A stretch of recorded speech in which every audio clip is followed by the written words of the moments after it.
Hello guys. It's the May 24th, a month after Lil Nightmares Altered Echoes came out, and today I'm gonna be giving my review. I would like to start off with like the length of the game. It was very short, around 3 hours ish, maybe 4 hours if you're like going for collectibles as such. So it was a short game, but I think everything they nailed it perfectly. There's one monster that I thought was on the weaker side, but even that was still a really good monster. Let's start off with chapter one, the Thin Man, essentially the tutorial.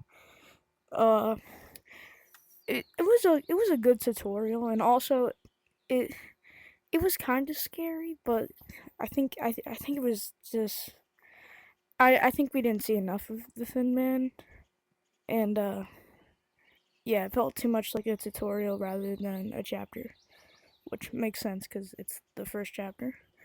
But yeah, it's it for Thin Man, I guess. Chapter two, the teacher. If I editor right there, the teacher. We saw the teacher in Little Nightmares 2 for the first time. Oh wait, no. We saw her in Little Nightmares 1. There was a picture of her in the DLC in the third chapter.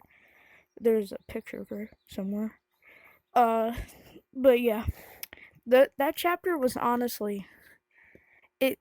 I think it's like my second favorite chapter in the game. They did so well on it, and like the final chase where like we're climbing up a giant book tower.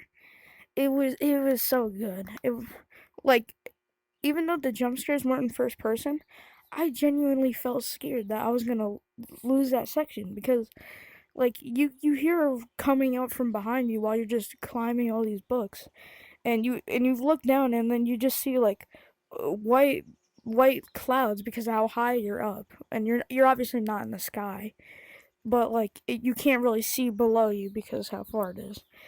Um, so yeah, thought that chapter probably my second favorite. The third chapter, the conductor. You know who this motherfucker look like, low key? Look!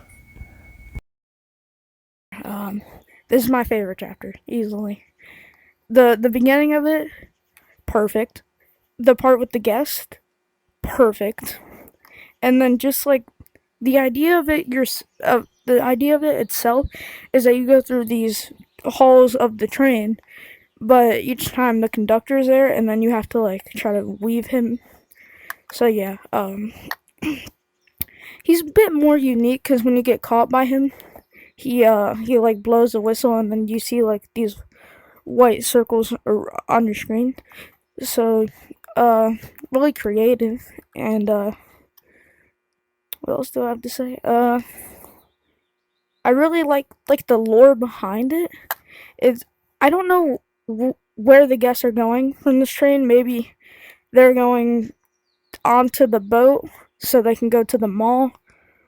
I would assume that's where it is. Like they get on the train, they go onto the boat, and then the boat takes them to the mall to where they eat, and then eventually get killed. Uh,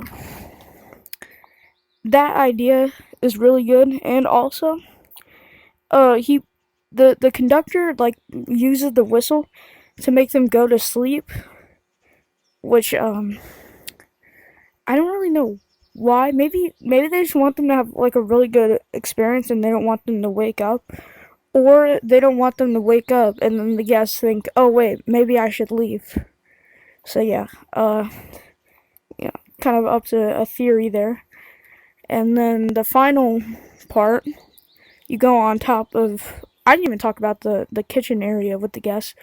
Essentially, it's like cooking. You're cooking, and you like put fish and everything inside a pot, and then once you finish, a guest comes through like a little window and then goes at you, tries to scare you essentially.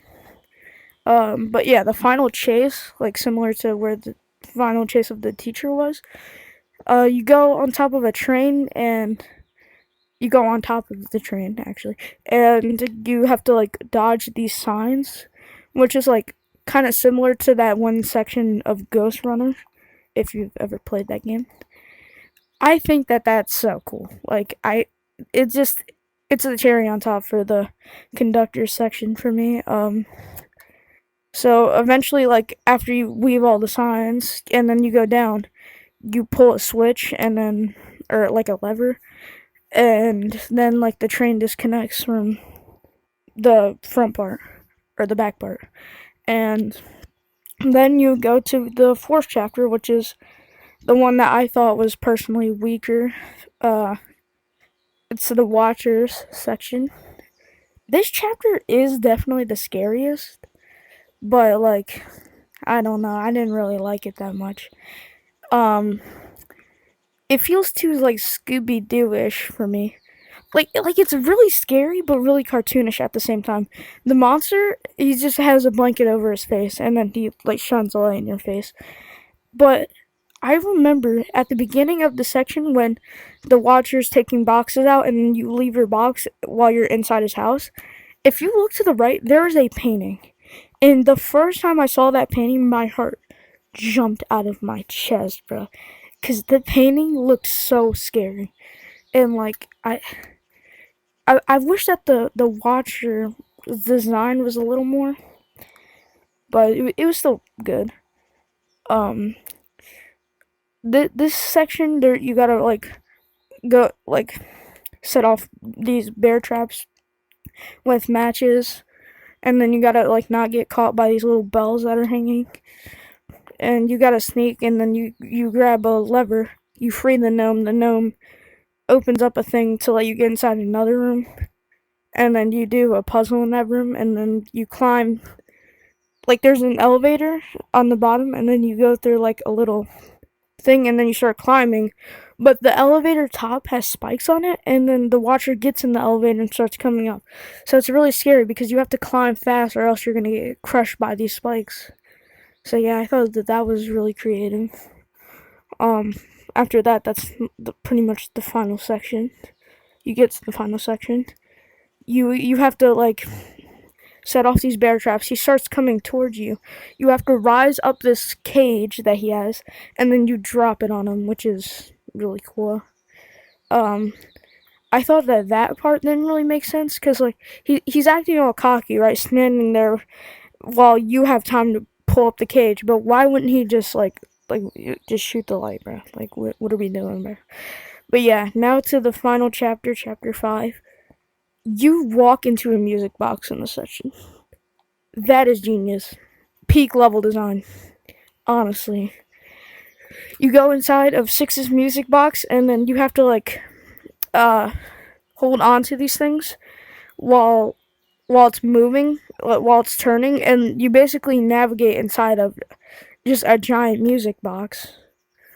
Um so yeah. And then the boss for this one is what's the name? Monster 6. And